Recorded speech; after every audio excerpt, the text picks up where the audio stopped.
I was walking home the other day and noticed a wooden fence post at the edge of someone's garden. It caught my eye for some reason, and as I walked past I started to think about that post and how it came about. It made me realise it was incredible it existed at all, and made me sort of reflect on how amazing we are as human beings. Take that simple wooden post for example. First of all, somebody had to realise that the wood around them in the trees was even a material that could be used for building.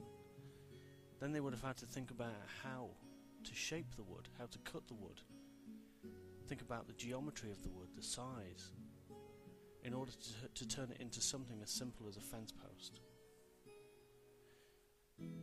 To do that, they would have had to think about how to make the tools, what the tools would be like, how they'd cut, the materials that they'd be made of. Somebody had to realise where those materials could come from, and then how to shape them into tools. Today, of course, we'll create these things with machines, not just hand tools. And there's been years upon years of invention to be able to get tools that can produce these in the quantities that are needed.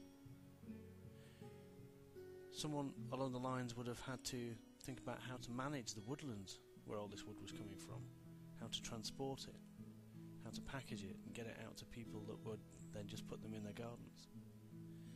It reminded me that even such a simple thing as that fence post demonstrated how amazing we are as a human race. When you look around where you're sitting now, there's so many things around you that reflect that incredible capability of us as human beings.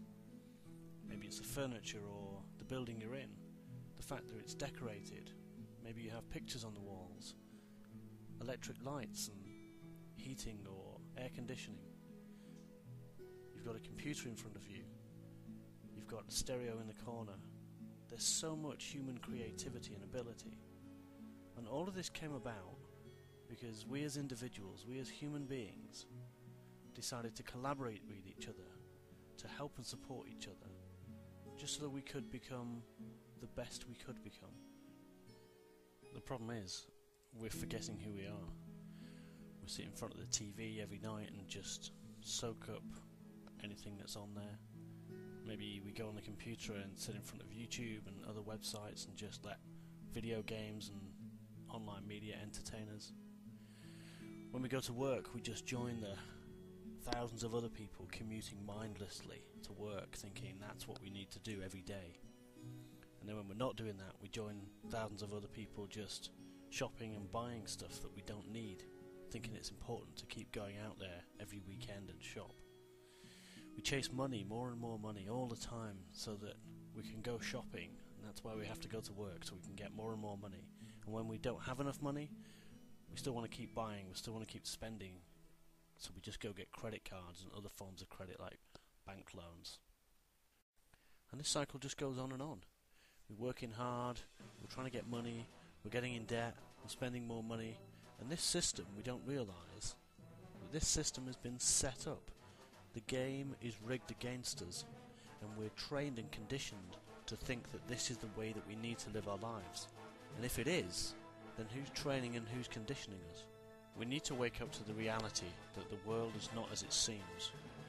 In this world, there are groups of organisations that are bringing themselves together to plan out the way that our lives need to be. Groups like Bilderberg, where politicians, industrialists, bankers and thought leaders are coming together in secret to plan an agenda on a global scale. Non-government organisations like the Tri-lateral Commission, the Council on Foreign Relations and Chatham House, all meeting in secret to plan out the way that all the countries around the world will work together and how our lives will look within that plan. These groups then directing our own government agencies that we imagine are there to protect us, backed by global banking institutions like the Fed and the Bank of England, that we imagine belong to the government but in fact don't. Our leaders know all about this, and they serve these hidden groups and their secret agendas, while turning round to us and pretending they still represent us as our government.